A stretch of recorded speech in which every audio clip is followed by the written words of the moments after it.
What's up, everyone? Welcome to Pat's Chat. We are a proud member of the CLNS Media Network. This show is brought to you by Prize Picks, America's #1 daily fantasy sports app. Download the Prize Picks app today and use code CLNS to get $50 in lineups after you play your first $5 lineup. Michael, we are doing a rare Monday morning podcast. I flew home from Tampa last night so I could continue to cover the Patriots on a short week. How are you doing? Probably better than you, so that's good. I have had many hours now to organize my thoughts. So my goal in this podcast is to be actually focused for a change. So that's the one benefit of having 16, 17 hours to really digest. Well, I slept a lot of those hours, but you know what I mean. There's some thought process here, so this should be good for us. How about you? I think you were still digesting in your sleep. I have faith in you. That's true. The leftovers keep leftovering.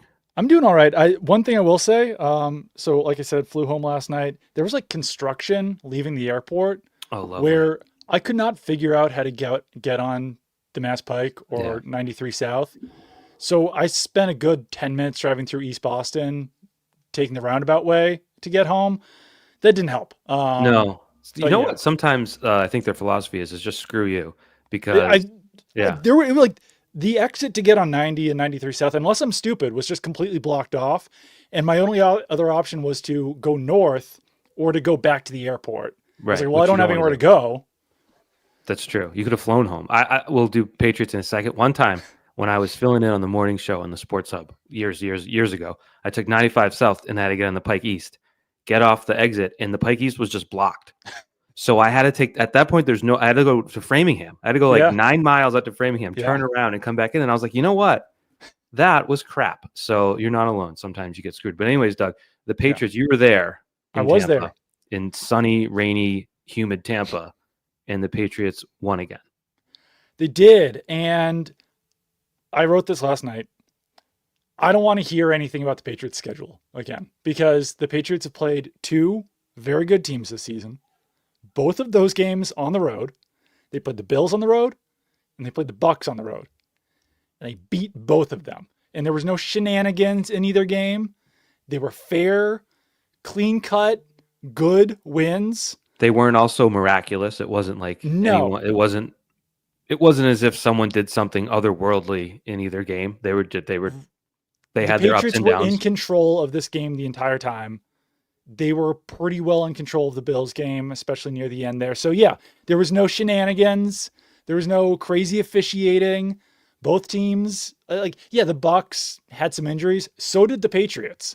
The Patriots were down their top running back and their second best wide receiver. So I don't really want to hear about injuries either. The Patriots are just a good team. And I'm not ready to talk about that big game that happens in February, because I think that kind of ruins what's happening. If we raise expectations that high, I think you have a chance to spoil them a little bit. So what this does for me is it does raise the ceiling a little bit on this season.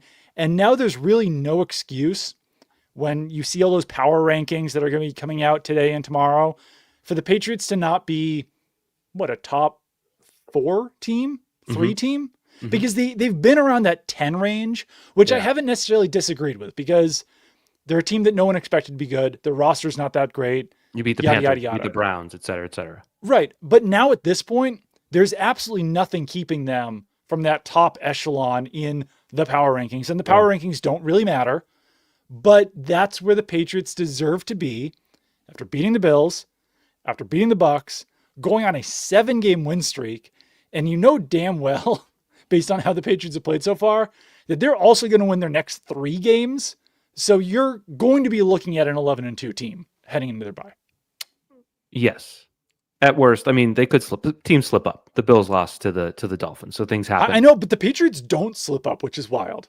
That's true. 7 in a row. Like that's what's, I was impressed by 6 in a row. You and I sat here the other day and we said I was impressed by 2 in a row.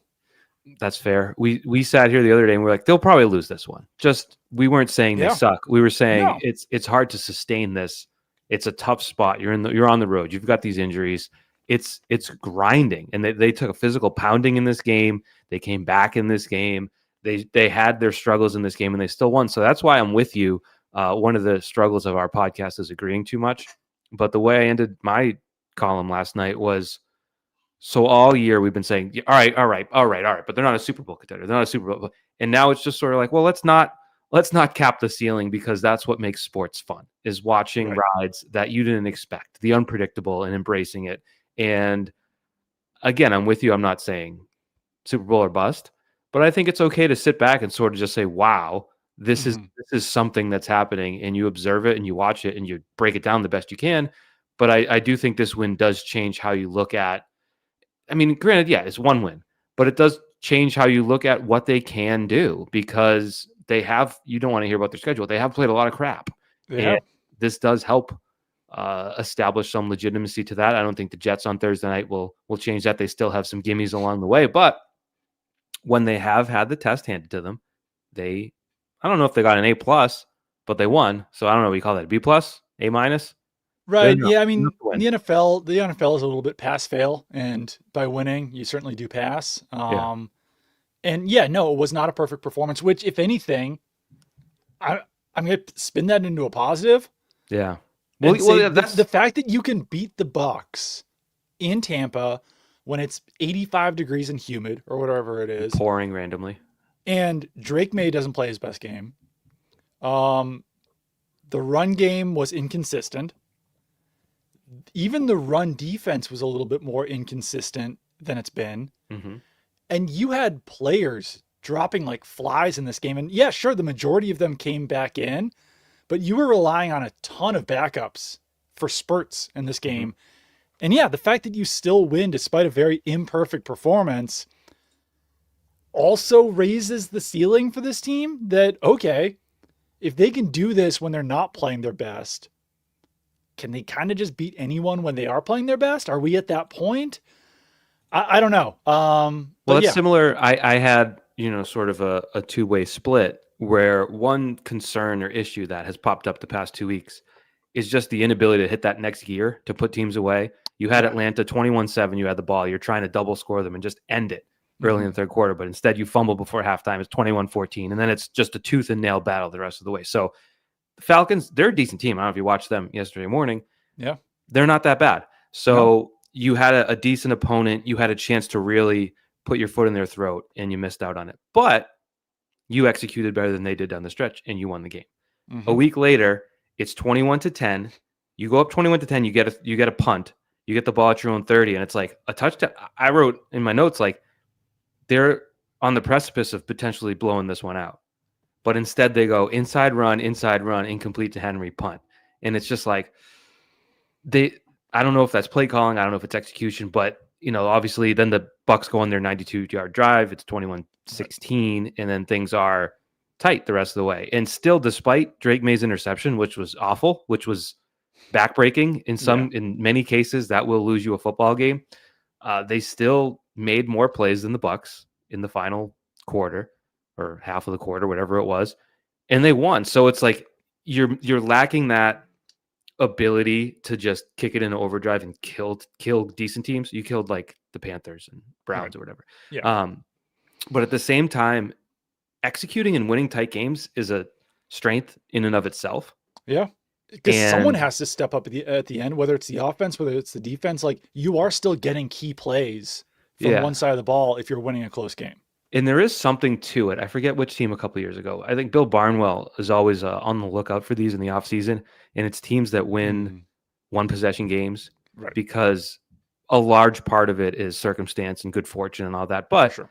so it's like, if you win 8 one possession games, you're due for a regression the next year, et cetera. But we're not talking about next year. What I'm talking about is, I believe in that, but I also believe in the ability to win a football game. You know what I mean? It's Right. not luck to win a game that's close. And so you are executing. And still, Doug, we're talking about a roster. You mentioned it with some of the injuries. The roster is still not 53 deep. And I think that's where you're so far ahead of this rebuild, because your rookies are playing such a huge factor. And yesterday, that was kind of the story. And you're still not 1 to 53, but you're right now in this position because you did a good job in free agency, and you did a good job in the draft. And it's like, you don't want to get totally sucked in by it, because it is sort of razor thin, the margin for error. Right. But what else are you supposed to do at 8-2? Like you can't demerit them for potential future injuries or lack of depth if they're No, 8-2 right 100%. Yeah. now. And I would also say to your point that like they can't put teams away the last couple of weeks. Just There's decent also just a teams. factor of like the Bucks are a good team and Yes. they didn't really want to let themselves get put away. So like Hmm. there is the opposition involved. And yeah, if the Patriots have been able to at 21-10 blow the Bucks out of the water, then yeah, we're having maybe a slightly different conversation here and that puts the Patriots in possibly an even better echelon. But yeah, I mean like the Bucks are a tough team. They're a good team and they weren't going to let themselves get put in that position and sometimes you just don't have a choice when the other team's good. So let's break some things down. Hmm. Start with Drake May because he mentioned the interception.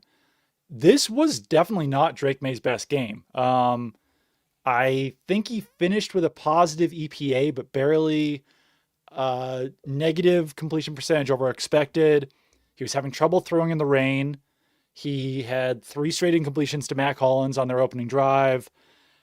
He had the interception, which I think most teams lose in that situation. I think that Yeah. when you are in the position to kick a field goal and make it an 8-point game, effectively putting it away.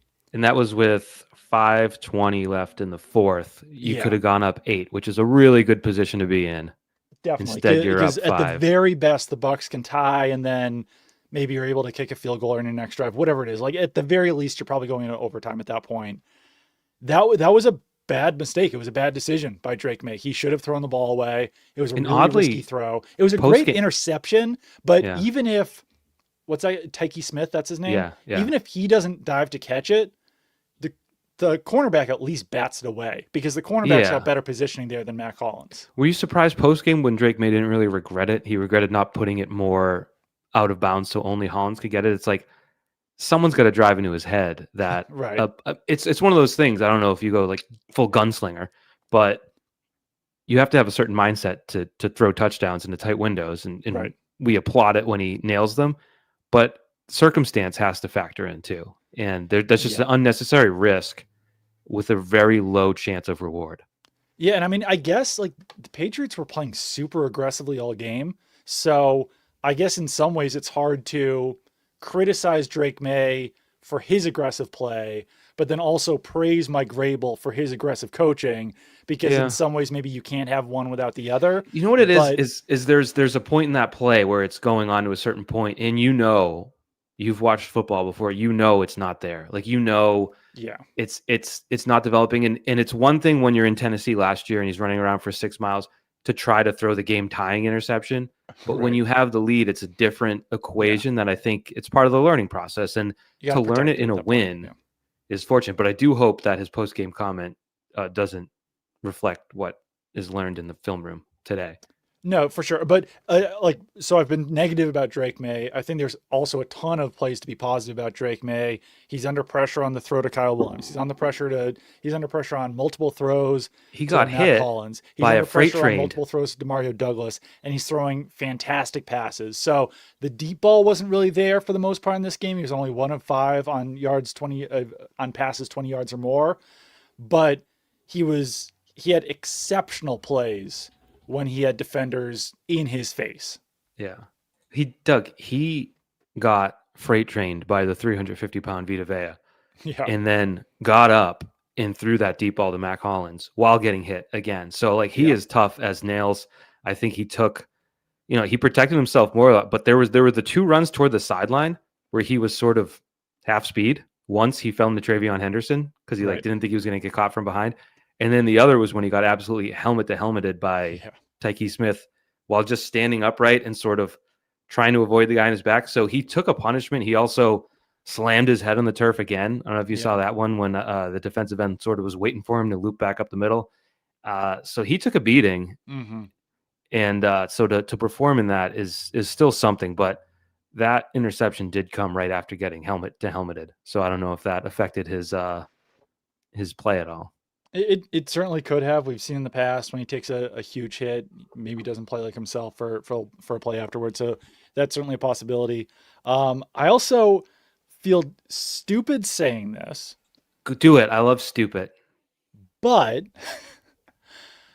if like because in some ways it is kind of dumb, but if you remove Trevion Henderson's explosive plays in the run game, so This is like when Matt Dolph does the fake Felger and Maz videos every Monday. It's like, you take away the 55-yard touchdown run, you take away the 70-yard touchdown. I know, but it like in at least in my head, this makes sense. It might not otherwise, but outside of the 69-yarder, the 55-yarder, and the 16-yarder, he ran 11 times for 7 yards. Like that made a difference in the game. Obviously, overall, fantastic performance from Trevion Henderson in this game. But so he, outside that, was 11 carries for 7 yards. You throw in Terrell Jennings, and you're talking about 14 carries for 12 yards. And if you throw in Dearness Johnson, then it's 15 carries for 14 yards, something like that. All I'm saying is that you would have liked to have seen more consistency in the run game. And if it means eventually springing 69 and 55 and 16-yard runs, then obviously you'll take that. Mm-hmm. But the run, like, it was so hit or miss, the run game in this one, where like, I would imagine that their EPA per run was probably positive, but their success rate was probably very low in this game. I believe they had 34 rushing yards at halftime, the Patriots did. And then, of course... And that included the 16-yarder, yeah. Right, which was on a 3rd and 10 toss play, which was pretty cool. But then, 2 plays into the second half, you break off a 55-yarder for a touchdown. Right. So I think you take that because sometimes, I mean, unless you have an elite ground game, which the Patriots don't, you're going to have to plug away and hope you spring some. So to actually get some home runs is kind of insane. So right. So their EPA per play in the run was 0.27, which is super high. And their success rate on the run was 23%, which is super low. But hey, it worked. So, but the issue with that obviously is that you cannot bank on Trevion Henderson having 2 50+ yard runs in the same game. Sure. However, how cool is it, right? You've watched the Patriots for a long time. Yeah. You had 2 of the fastest guys in the NFL, ball carriers. Yeah. In Kyed Williams and Trevion Henderson. And you had, here's my chance to sound dumb. Stephon Diggs' touchdown catch is a catch that no one under 6'5" should be able to make. I can't articulate why I feel that way. But that is a tall guy catch by a 6-footer. Yeah. The sort of like arms fully extended over the head, twisting around, toe tap in the back corner of the end zone is something that I don't know. That doesn't seem like it's a like little a Drake London catch.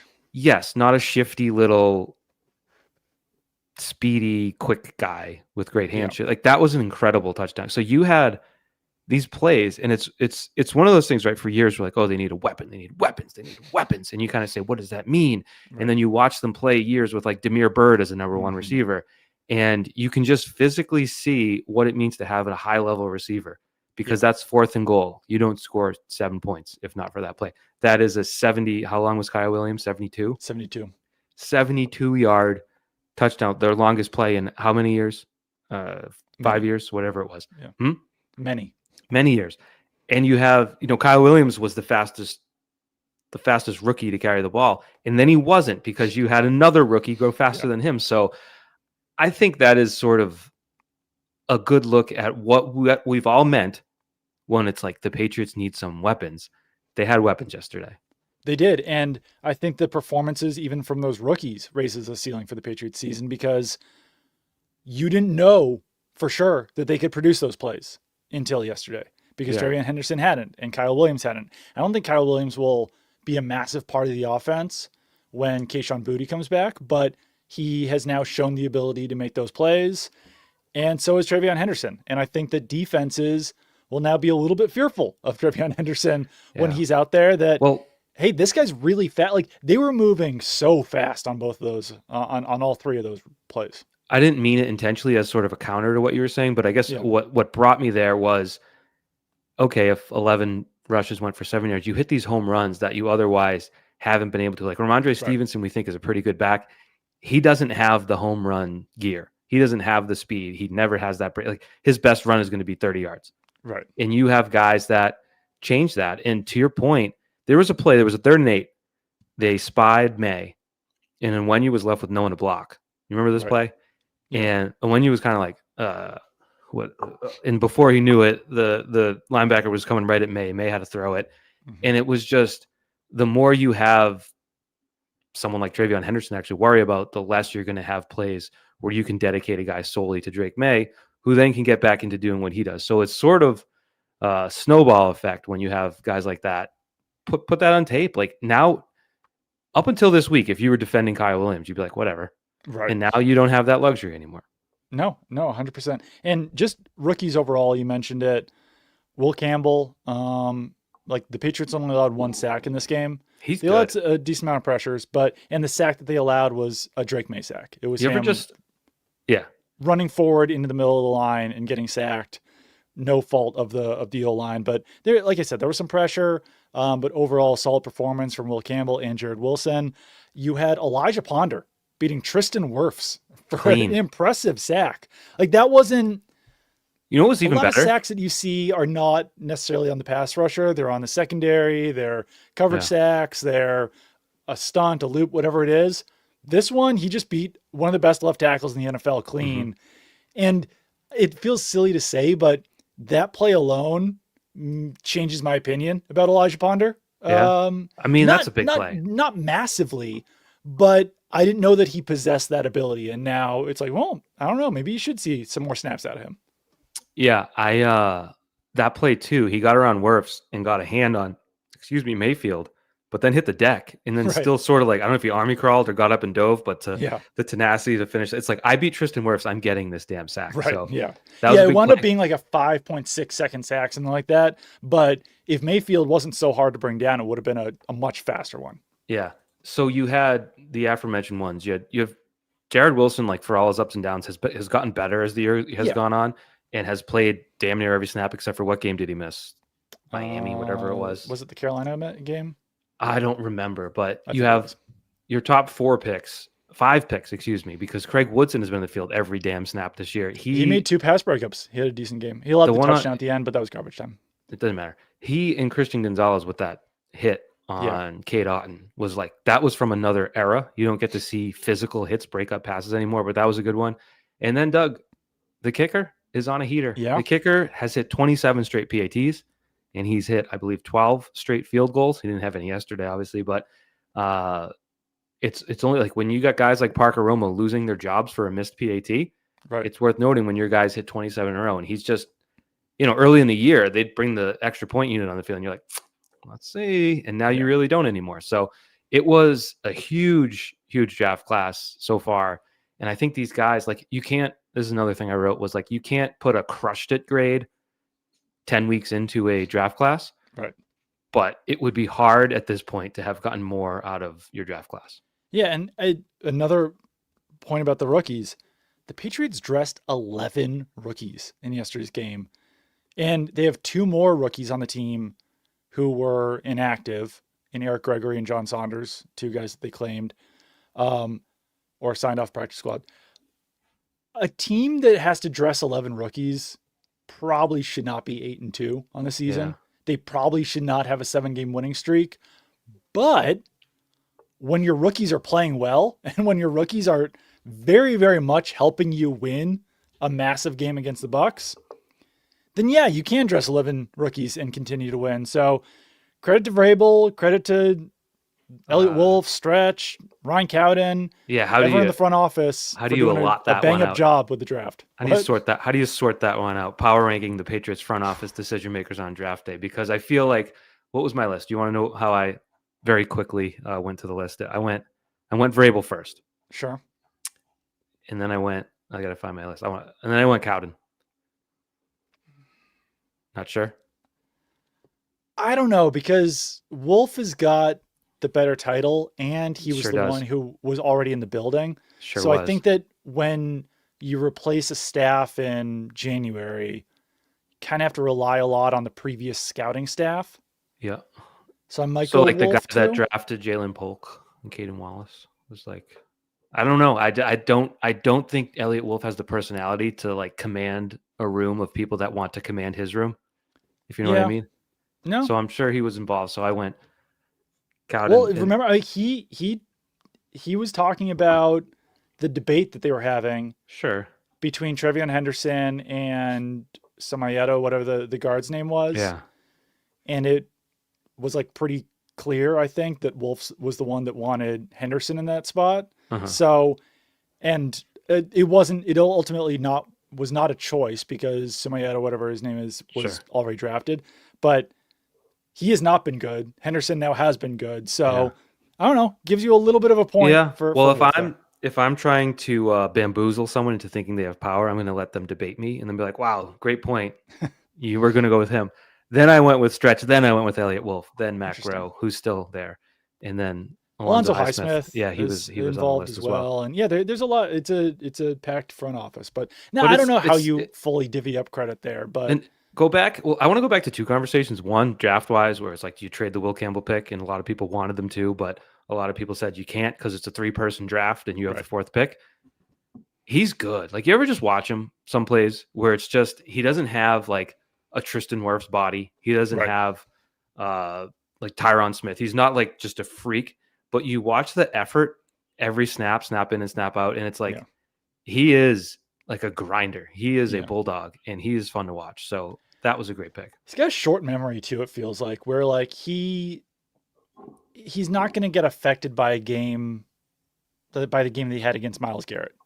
He's not going to really get affected by allowing a sack. I think he's, if anything, just going to get like pissed off by it, not get in his head, and play even better. So I think that's definitely a quality that you want to have. And this is going to feel a little bit like piling on. This is a completely separate point, but I want to say it while I'm thinking about it. I was listening briefly because I didn't have time to listen to the whole thing yet. I was listening briefly to Vrabel on WEI this morning, and it just struck me that the Patriots are 8-2. They have a 7-game winning streak, and Vrabel hasn't changed since the beginning of the season. Mm-hmm. He's not taking a victory lap after any of these wins. He's just the same guy every single Monday, and I think it would be easy to pull a Gerard Mayo after they beat the Bengals and being like, "We told you so, blah, blah, blah. Everyone thought we were going to suck. Yeah, yeah, yeah." He hasn't done that. I don't think it's purposeful that he hasn't done that. I just don't think he has that in him. Well, remember last week he had that on his WEI interview, the question about the week schedule. And I would say that's as close as he's come to sort of not snapping, right, but breaking character, if that's where it was just like, it pissed him off to hear that question. So that was the most no, I mean, he off gets brand he's been mad about stuff. He gets frustrated about stuff, but it's not but that one was specifically lap gloating. Hey, we're doing better than everyone thought we were. Which true. Well, yeah, I mean, that going gets back, you. you mentioned last year, and it's like, oh man, last year we all need like the Men in Black. I know, memory. And it feels so unfair to compare Vrabel, who's done this for 6 years or whatever it was in Tennessee, to Mayo, who was a first-year head coach. But when you see that dichotomy between them of, okay, this is a team having actual success, and they still haven't done that victory lap thing, and they're never going to. Like, that's what you need out of a leader. That's what you need out of a head coach. And that's what these players need, where it's like, all right, we won, but what's the next one? What's the next one? Like, we're not going to linger and talk about how no one thought we could beat the Bengals the morning after. And I don't know. It just feels important. Well, even, did you catch the, I caught it this morning, the locker room video? Yeah. Vrabel's post-game speech. What was it about? It was about the next game, right? Next game. It was literally, it's a short week. You kind of have to be like that. Right. But it was literally, well, you got the next one now. You got the next one now. And then Drake May comes in. He's like, all right, everyone get healthy. We get game Thursday. Yeah. So you're right. There are teams where a win on the road against a good team, and that's how you win 7 in a row, is by keeping that focus. Like, that's the hardest thing about this. And I think it's still challenging this week. The Jets won yesterday. No game in the NFL, even against a team that just traded away its best players, is easy. So what about a game against a quarterback who threw like 50 yards? I'm trying to remember. Oh, that was when Justin Fields had didn't he have a net negative yards? Yesterday he had like 57 yards. Well, the Browns won, and that included a 42-yard touchdown to Breece Hall that happened in like the fourth quarter. For most of the game, he had, I believe, under 20 passing yards. 6 for 11, 54 yards. He did lose 12 yards on sacks, so that gives you 42 net passing yards. So yeah, you should beat them. I'm not saying that. I think they're 10.5-point favorites, which is about right. But yeah, no, I'm just saying that the focus that you're talking about with Vrabel, no, yeah, for sure, is how you get these types of wins. I had another. I'm just saying that in that game, I wasn't watching it obviously, but I was monitoring what was going on Yeah. in that Jets game. And until that 42-yard pass to Breece Hall, which happened at the beginning of the fourth quarter, the stat line looked like something that you would see out of like 1940s Navy. Yeah. There were some games. They were just discovering the forward pass. Yeah. They hadn't perfected it yet, but they were trying pretty hard at it. That's how the stat line looked for most of that game. There were some ambulances involved. Some people were taken off on gurneys. No, but there were some games yesterday. It's tough sometimes working the 1 p.m. window where you're like, I would like to watch the Bills and the Dolphins right now. Right. I would like to know what's going on in that game. So the Jets were another one of those games. But another, I wanted to bring up two things. One was the Will Campbell thing. The other, just to sort of, this is a new word, perspectivize. You're welcome. Where they're at. Obviously, 8 wins is the total combined of 2023 and 2024. And like that year-to-year change is obviously sort of mind-blowing when you have 8 wins in 16 months and then you have 8 wins in 10 weeks. But this morning, for whatever, you ever get like the Facebook algorithm really just throws you an old video for no reason? Yeah. So this morning, it was my friends at NBC. It was Michael Hawley and it was Michael Felger. And it was a video from after the week 3 loss to Pittsburgh. And Felger was like, I still have the Patriots in the playoffs at 9-8. And Hawley was like, you're nuts. And it's not, to call them out. They're my friends. I love them. It's to say what the conversation was like after they lost to Pittsburgh. Yeah. Well, I love Hawley, Felger, and I, there's some ups and downs. But Felger was looked at as a lunatic for thinking they could go 9-8 still. And this was in late September. And it's just a good sort of reminder of where everyone was. Not that he represented everyone's take, but if you went out on this, like if on this podcast, we started at 9 wins, I think. And then after that 1-2 start, we're like, maybe it's more like 7 or 8. And here they are now, 8-2. They have 7 more cracks to improve on that. So it's just, it's important to look back on where we're all thinking before you sort of apply all that schedule talk and all the strength of victory and all that. Like 8-2 is 8-2, no matter any way you slice it. No, it absolutely is. Thank you. Let's talk about Prize Picks real quick because so we did 2 lineups in last week's show.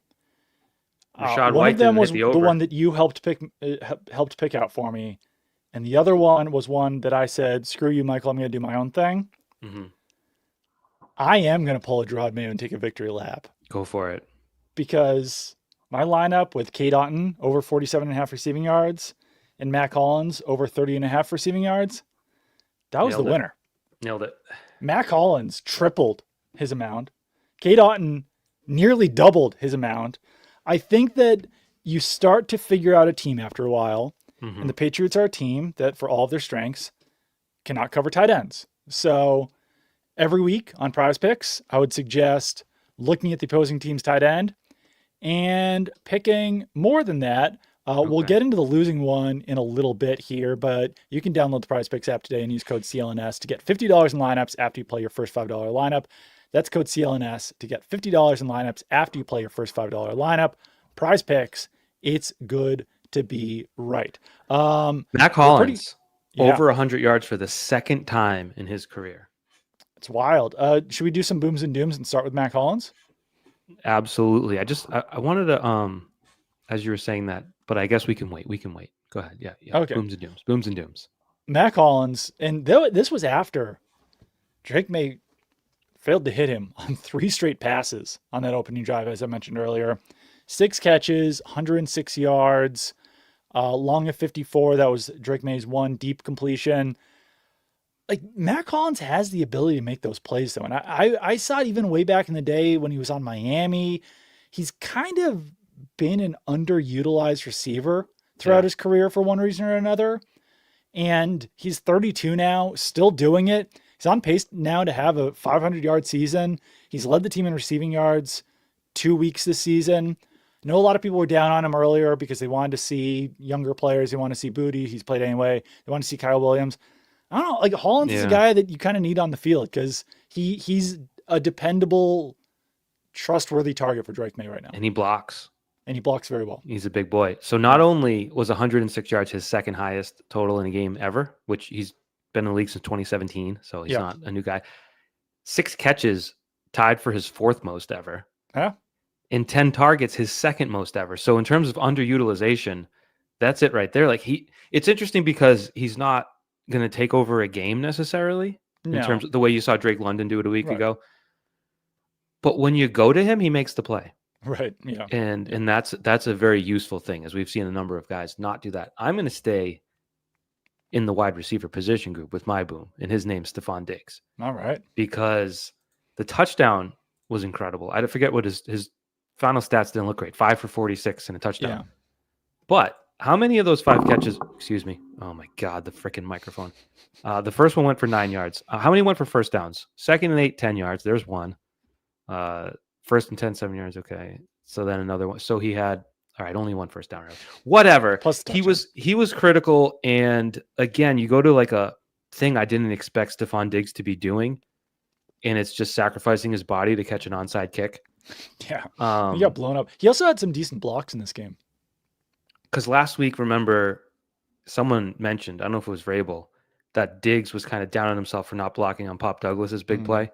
And usually that's kind of been their staple this year, is everyone running down and blocking. So I didn't on that necessarily, but down, like I said, was special. Your frame froze there for a second. Your eyes were closed. I thought I put you to sleep. But just to go up and know you're going to get absolutely rocked, and to hold on to that ball, and to just sort of, I don't know if he was just laying on the ground because he was like, damn, that sucks. Or if he was actually got the wind knocked out of him or hit his head, whatever it was. He seemed to have avoided major damage. By the way, that was an incredible onside kick. And that was one of the best I've ever seen. That ball went so goddamn high in the air. Yeah. It was one of those where I was a little bit too busy writing at the time to be watching it super closely live. Yeah. So on my flight home, as I make it my way through the entire game, and then I get to the onside kick at the end, I was like, holy God, that was an impressive onside kick. Yeah. That's obviously something you can practice and try to do. Right. But it only happens that way by some chance. And it was incredible. Yeah. I mean, it's an oblong, weird football, but you can't go back guarantee to how it's going to bounce. Remember when we learned you can kick onside after safety? Was that the Browns game? Yeah. That was the game the Patriots were in control, and Hunter Henry had a chance to sacrifice his body and was just kind of like, screw it. I think this, for Stephon Diggs to be able to do this, I think it's just it gets more buy-in as he gives his leadership speeches and everything. It's like he just went out there and as a 11-year vet who's still got star capability as a receiver, I thought that was a huge, huge moment just for him in that locker room. Let's stay in the wide receiver room. We already talked about him quite a bit, but Kyle Williams for the 72-yard touchdown, very fast, showed off his potential in this game. Like I said, I don't know what this means moving forward. Don't expect him to be a regular part of the starting offense when Kayshon Boutte comes back. But it makes you think when he's out there on the field. It's the same thing, and I forget who I saw say it. He was getting some regular reps this week with Boutte out in practice, and I said last week they should scheme up 2 or 3 plays for him. Right. Where he is and he said that after the game, like he was the target on that play. Yeah. And it makes sense because he just ran across the field, which is a good route. It was a 2-man route. It was play action. Yeah. Austin Hooper was hanging on for dear life on that play. Jack Westover had a good block because they really sold the run on it by having a fullback lead blocking. Play action under center with the Patriots is a good play usually. Left side of the line was holding up well on that play. And it was only Kyle Williams and Mac Hollins, I think, on the routes.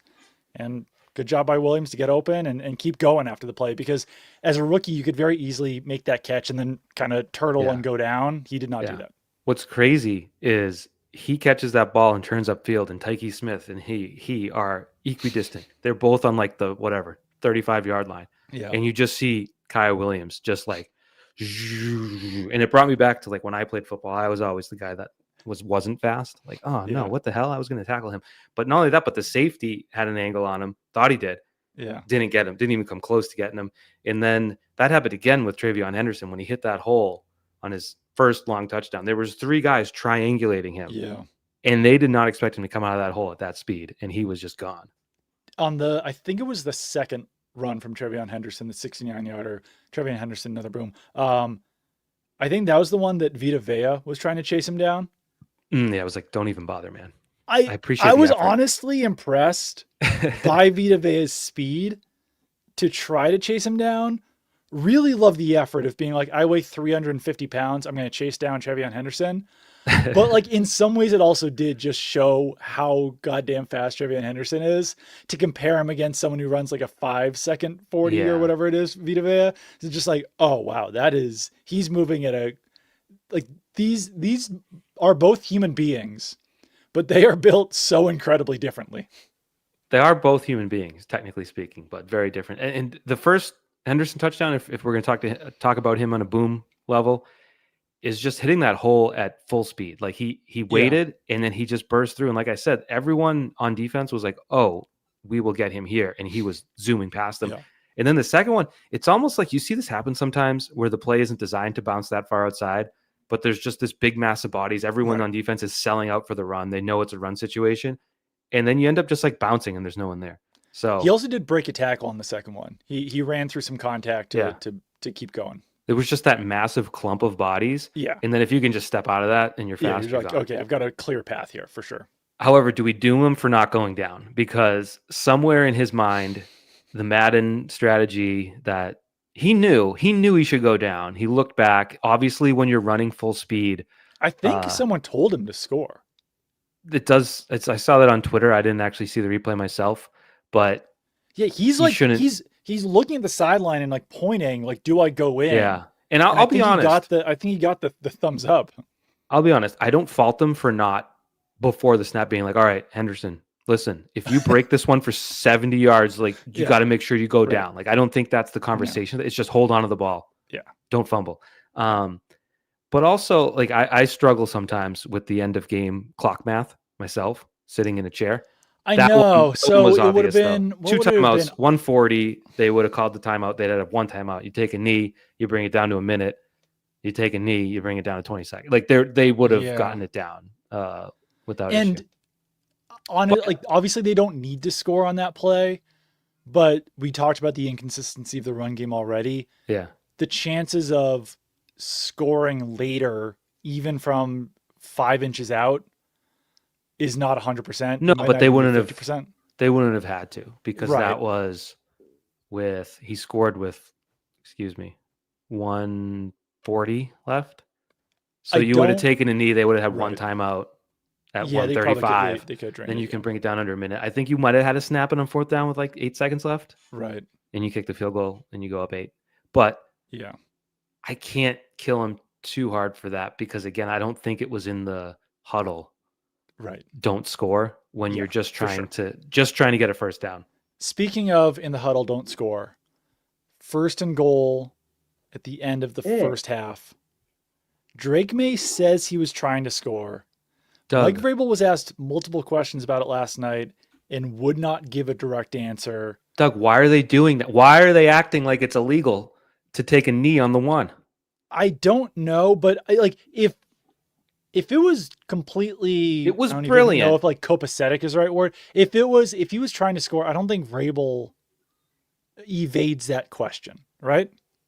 If they were trying to score, yeah, he just says no. We tried it, but he clearly we know what a quarterback sneak looks like.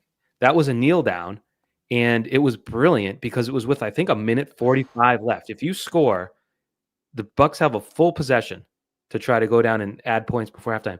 Yeah. Instead, you score that touchdown with zeros on the clock. Like, granted, it was brilliant because they scored. But even not, there is an equation of eliminating an entire. Like, let's say you don't score the touchdown, but kick the field goal. Yeah. You get your points, right? You sacrifice. Yeah, but they went for it on 4th down. So okay, it was an all or nothing. That is a different equation where Mike Vrabel put his chips in the middle, as he said. Yeah. But you are sacrificing 1 of 3 shots. Call it. You're taking 33% away from your touchdown percentage to eliminate an entire possession from the opponent. Right. If it takes that many plays. Now, granted. Right. Worst case scenario. So if you score on 1st down, worst case scenario is that the Buccaneers drive down and also score. So then that's basically it's a net zero. Because they had just used their last timeout, won the Henderson run to get to the 1. Right. So it's 144, first and goal from the 1. So I'm like draining 40 seconds there is a smart play. Like I know they scored by the skin of their teeth. I know. Because it's the ineffectiveness of the run game makes it risky, obviously. Yeah. Well, also this wasn't brought up. Drake May did have a real quarterback sneak in this game, and he got stuffed, and it sucked. It looked bad. Yeah. So not having that on the goal line when you pull the little shenanigans does make it a little riskier. Like if you're the Eagles, that's a no-brainer. Oh yeah. That's why they'll run 15 tush pushes in a row because right. But it was weird that they acted like they were caught cheating after the game. I know. Yeah. Yeah. That he was. Yeah. Like we're not dumb. It so much. Don't lie to us. But yeah, it was a very risky. They pulled a lot of risky stuff in this game. Well, I guess some of it worked out, some of it didn't. One of the fourth downs didn't work out. But that risk did pay off. Flip it. Let's say they kick the field goal on 4th down and it's 10-10 at halftime. Then I don't think there's any debate about it being a smart move. The fact that it required a ridiculous circus catch and like a play that I don't like. I don't like lobs into the corner of the end zone, but damn, when it works, it's a beautiful thing. Absolutely. Other booms Oh. in this game. Hey, did you have any other booms? I think Caleb Von Chason had a sack. He had a decent game in this one. He should have had another half sack at the end, which we can talk about. Oh my God. Let's just talk about it now. Let's talk about it right now because that was Doug, kind of ridiculous. It's 4th down. 5 Patriots wrap up Baker Mayfield and no whistles blown. And this is an era where you can't even like breathe on the quarterback a certain way without getting a flag. It was ridiculous. He slips out and chucks it over his head, completes it to Rachaad White. What if he scored a touchdown on that play? I don't know what they do. I think they would have had to allow it. Like, I've got so much credit for it. Jalen Hawkins deserves a boom just for tackling. Someone else was there. I think someone else was there, but Hawkins made the play, obviously. I just don't know how Landry was in pursuit. Yeah, I got it up now. I don't have like the dots, so I don't know the full scenario. But Hawkins wrapped. Yeah, Landry probably would have got him because he was in move, and then Marcus Jones was running up too. So the whole defense was keyed in. But I just think it's absurd. That was nuts. Because he was wrapped up by 5 people. I'm not exaggerating. There were 5 blue jerseys wrapped for a while too. Because when you watch that play and Mayfield just kind of emerges backwards and then flips it, you're like, where the hell did he come from? Right. It feels so long after the play should have been over. It was like Eli Manning times 1,000 in the city. Yeah. Yes. And I don't know. I wonder if he scored, if they're like, actually, he was in the grasp, no play. And then there's a riot in Tampa. Like, I don't. Yeah. That was. Well, it would only be half a riot because half the stadium is filled with Patriots fans. Well, they'd both be rioting, happy and sad. Yeah. But I just think you can't. No one cares because like it was inconsequential, but I care deeply about the rules and the officiating at all times. Yeah. That one was insane to me. So doom to the officials. Real quick before we get into our dooms, I did want to talk about our loss in prize picks. So we had Drake May over 237.5 passing yards, hit on that one. We had Rachaad White under 43.5 rushing yards. Credit to us, nailed that one. Stephon Diggs did not get more than 58.5 receiving yards, and Drake May did not get more than 30.5 rushing yards. Do we learn from this or do we not? I don't think I learned from May. I think I do learn from Diggs because Diggs' receiving yard totals are just so completely all over the place. He's a short pass catcher. Yeah. You know, he's going to break a few, but generally speaking, he's going to catch the ball 7 to 9 yards. And what happens after that is dependent on, like, he's not going to break tackles, generally when speaking. The total is around 60, it might be smart at this point to take less than on Stephon Diggs. Because he can still have big games with less than 50 receiving yards. And the May rushing yards they're keying in on him more to limit it. Yeah. But he could break a 40-yarder at any point, which makes it a difficult play. That's why I'm probably not going to learn from it. But you can learn from it and download the Prize Picks app today and use code CLNS to get $50 in lineups after you play your first $5 lineup. That's code CLNS to get $50 in lineups after you play your first $5 lineup.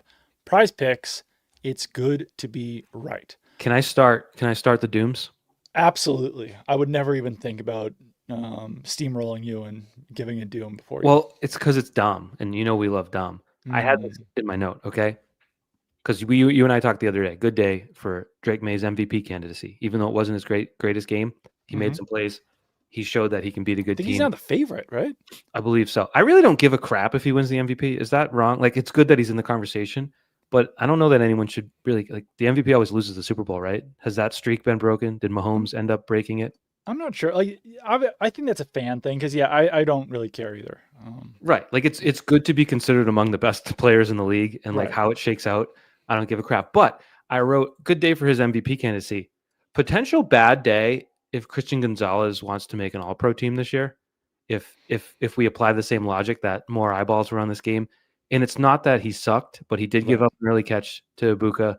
Hmm. He He gave up slipped some on that one, plays. yeah. He gave up some plays. He had a DPI, which I don't know how you feel about that when he got the collar on an uncatchable ball, but that word doesn't exist anymore. The flag flew, whether you agree or Yeah, disagree with it. I wouldn't put him in the doom, especially because he made a great tackle on Sterling Shepard on a he third and did. seven bubble screen, which is like great play call.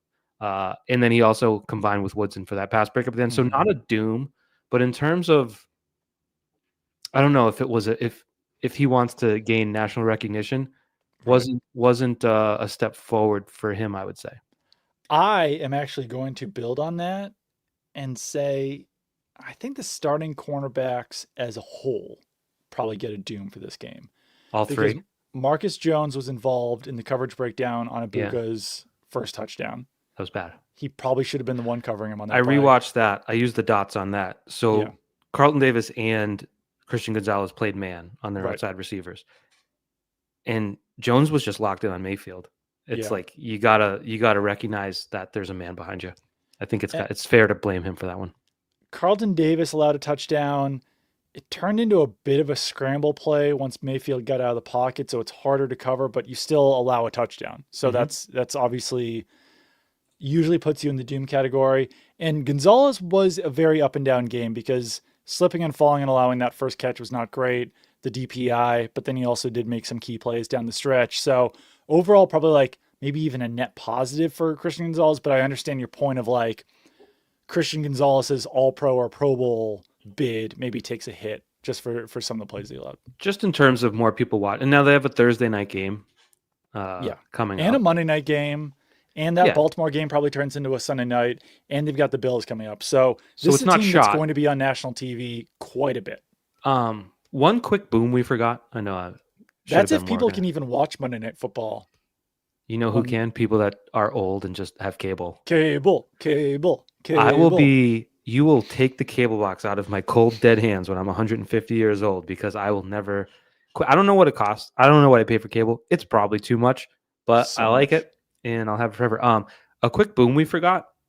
Everyone on defense, I don't have the play sheet doesn't say who made the tackle, but the 2-point conversion, Yeah, yeah, stopping yeah, that. They yeah. did a really good job on that. It was like sort of was it like a jet sweep to Ibuka, whatever Hmm. it was. They were ready for it, and the flag flew, and then they were like, actually, there was no penalty. I was like, well, was there? Because you threw a flag. There was definitely 7 guys on the line. Hmm. So I don't know what they would have called. But either way, that was a pretty big play because you would have had a 3-point game instead of a 5-point game. Definitely. Um, Another doom. you want Jones me to was do it or also, you? well, Marcus Jones was also on Oh, my, okay.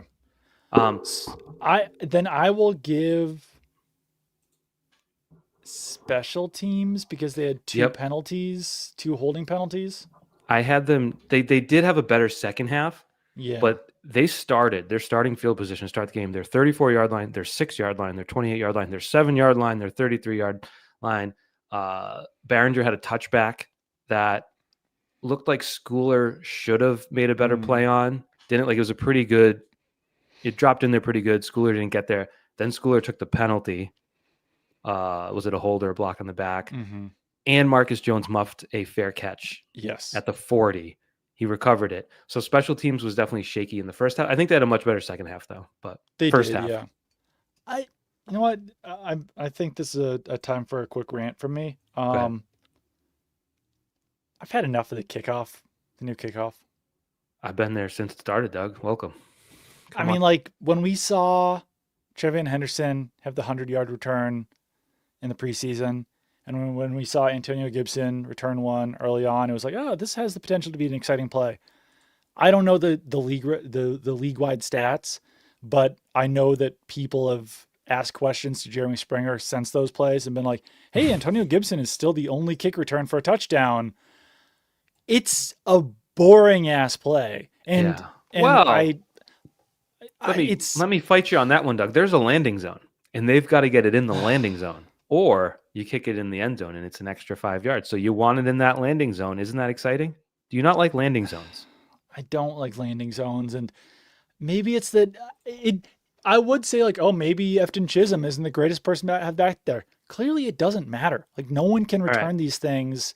Well, we got two more since Antonio Gibson scored. Charlie Jones of the Bengals and Kene Nwagwu of the Jets. Oh yeah, I know that the Jets had one yesterday. Yeah, yeah. So that was a 99-yarder. That was a 98-yarder. Gibson's was 90.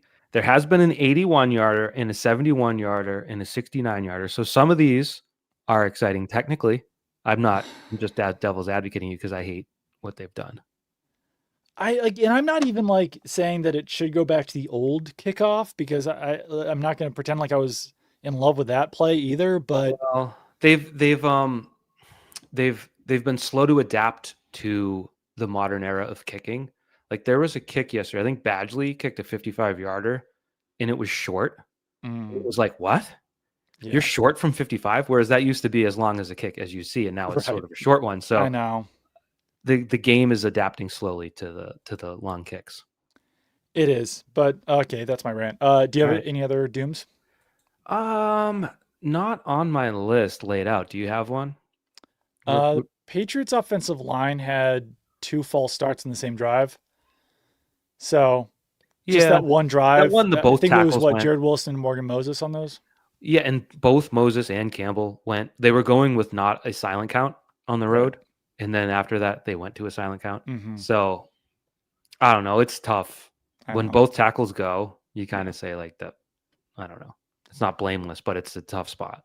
Not a lot of other dooms in this game. I thought Jack Gibbons filled in pretty well for Christian Ellis. He led the team in tackles. 10 tackles. Had that pass breakup where he was like pissed I didn't pick it off. It's like, Yeah. dude, if you caught that, you'd probably be a tight end.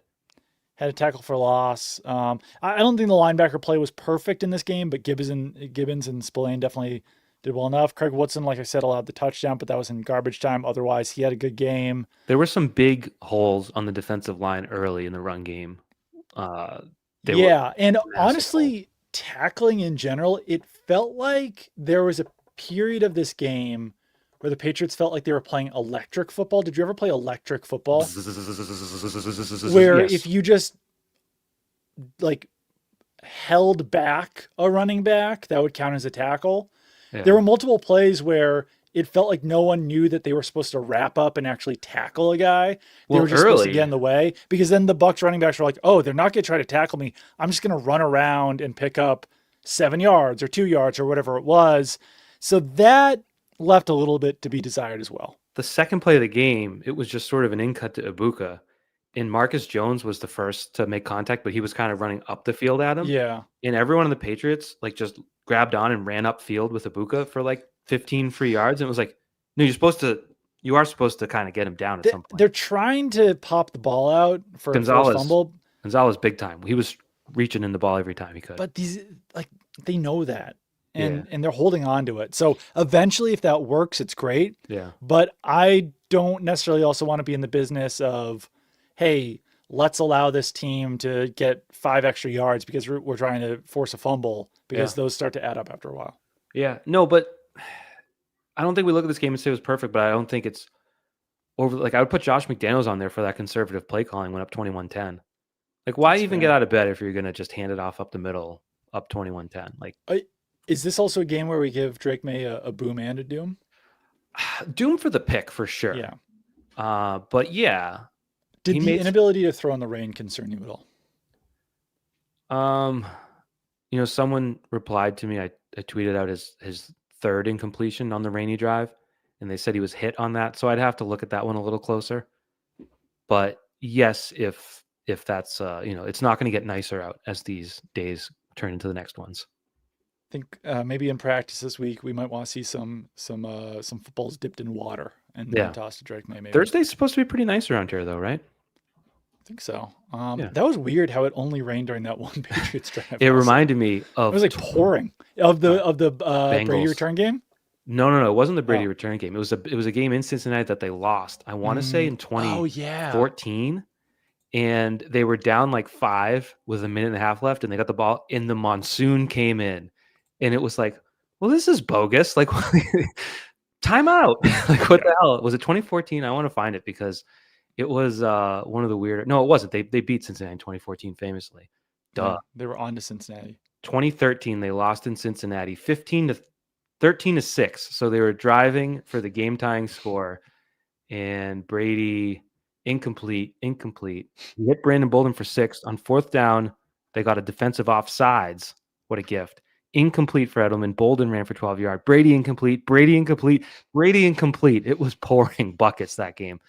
So Andy Dalton better than Tom Brady. The facts bear it out. Yeah, no, it's I will say with Drake May, and like, this is obviously very unfair to say. Um, Tom Brady in those situations, you had like obviously full confidence that he was going to be able to bring the team back and like make incredible plays in the clutch. Drake May makes fantastic plays throughout the game, but in gotta have it situations, I'm still not of a full belief that he's going to make them. We do sometimes, like Tom Brady threw end zone interceptions. He threw one in the Super Bowl against Carolina, which was pretty bad. He threw one in the Super Bowl against Seattle, which was pretty bad, but it was smart because Edelman then broke Jeremy Lane's arm on the top. This I probably shouldn't have even said that because it's a ridiculous comparison to make. No, but I do think like it's a good thing to bring up because Brady's the best of all time and best winner of all time and is a great psychotic competitor. But it is good to remember like that is the like sort of polished story. But if you look at the nitty-gritty, there were numerous mistakes, just like the one we saw Sunday. So for May to be there, Drake May's 23. Am I right?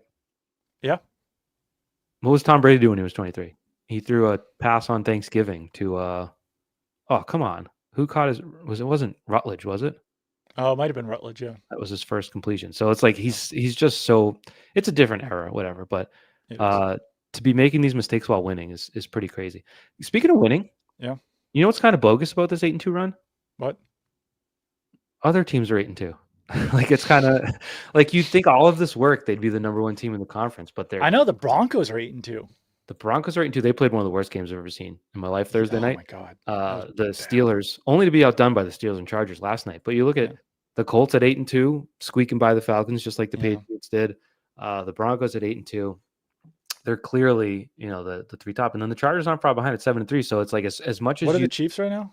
The Chiefs are 5-4 outside of the playoff picture. That's wild. And the Bills are 6-3. They're 1 game up on that. So there's a lot to be done, but I don't know. You would hope that if you go 8-2, like you'd be like sitting in the 1 seed, but there you are at 3rd for whatever reason. But you know what? You know what people don't talk about, Doug? What? Patriots' strength of victory. You know what it is?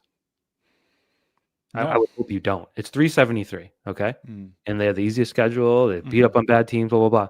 The Colts. Do you know what their strength of victory is? What? It's 373. The exact same. And now if we go to Denver, do you know what their strength of victory is? What? It's 326. Oh my goodness. So if you want to just talk about the Patriots' easy schedule, you got to talk about the Colts and the Broncos too. 100%. And not coincidentally, they're all 8-2. Yeah, and beating the Bills and Buccaneers deservedly raises that strength of win for the Patriots. The Bills' strength of victory is lower than the Patriots. It's a 368. There we go. They're beating good teams. They've done it twice now. That should not be ignored. That cannot be ignored. People are going to continue to talk about the easy schedule. But if you talk about it, you also have to talk about the fact that they beat the Bills on the road and they beat the Buccaneers on the road. And those were relatively normal games. The Patriots were the better team. You know what sucks, though, in terms of Pat's chat scheduling? Now we have a Thursday game. Like, when's the next podcast? We don't know. We don't even know. We'll figure it out. I know. I think we should probably try to do like a Wednesday morning or something. Yeah. We'll have to figure it out, Doug. This is I do also want to say, hand up, I was wrong. After week 3, I was looking at that Panthers game and I was saying, If the Patriots win this Panthers game, 5-1 in the next 6 weeks is on the table. And if they lose, I was like, they could just lose every game for the rest of the year. Yeah. 5-1 wasn't on the table. 7-0 was Yeah. on the table. It sure So was. I did not anticipate them beating the Bills, and I had this Bucks game as a loss, and they won both games. So this team's a lot better than I thought they had any business being. Absolutely. We had the Bucks as a loss like 4 days ago. So Yep. it's an impressive win. Like any way you put it. You don't want to overstate it. You got 3 weeks till the bye. Yeah. You've got a really good chance to win all 3 of those games. You do, yeah. They can't let up off the gas at this point. They have to continue to move forward, beat the Jets, beat the Giants, beat the Bengals. Not in that order, but Can we do a quick game before you go? Because I know you got to go cover Vrabel. sure. This game is called What is Everyone on Twitter Mad at Mike Hurley About Today? Can you guess? Your I face. did a tweet. Well, yes, actually, it turned into that. I've been told I dye my hair and do Botox. I do neither. Thank you for commenting on my handsome looks. Wow. On the internet. So, Riley Dixon, the punter on the Bucks. Yeah. He sent a punt. It landed really nicely inside the 10, but rolled in because all of the gunners were faked out by Marcus Jones' fake fair catch at the 20. Yeah. And Riley Dixon seemed to yell down at his teammates, like, get the damn ball. And like kind of did that, like, I'm so mad I could hit you look. And I just smartly and correctly said, if I'm running a team and my punter does that, I'm walking on the field, taking his helmet, taking his shoulder pads and saying, the exit's that way. You're not on the team anymore. Like, don't talk to the football players. Yeah. You're the punter. Do you know how many views that tweet has? Ooh, probably too many. 4.8 million. Wow. 4.6 million. Nope, up to 4.8 million. And 327 people telling me to go die. Which is crazy to me. I had to mute it because like I couldn't use Twitter anymore. I didn't know that many people were pro punters calling out football players, but you learn something new every day. That is truly wild. Well, congrats on the hit tweet, even if people might have a hit out on you at this point. Yeah, it's just that you never. I don't know how it works. I don't know how the internet works. I've been doing it for a long time. That's a new one for me. All right. Well, we will be back at some point this week to preview the Patriots game against the Jets, and then we will be back later this week to recap the Patriots game against the Jets. So busy week ahead for Pat's Chat. We will talk to you guys again soon. Goodbye.